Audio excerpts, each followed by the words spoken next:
Okay, here's my demo for how to create sound on collision.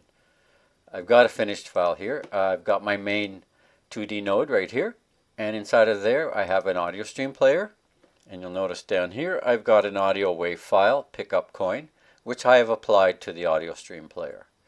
The next element is a rigid body 2D, and I renamed it head.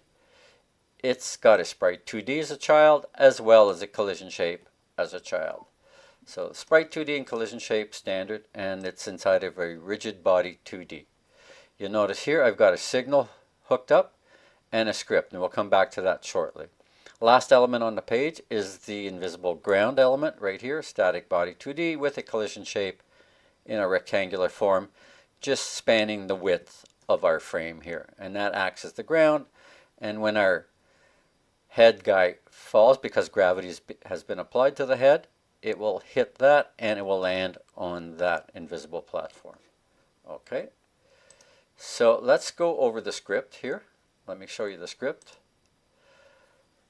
When we generate the script, it'll just generate this top bar, and using signals we will generate, let me actually just get rid of that for now. We'll generate this function with this method onBodyEntered.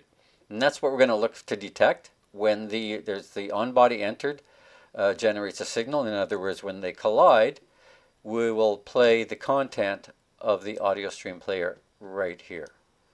Okay, so I'll play that once more.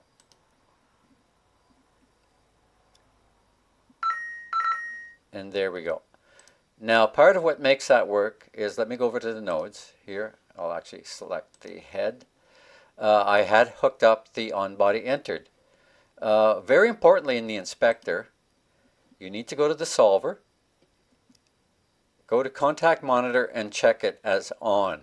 And then under max contacts rep, make sure it's a minimum of 1.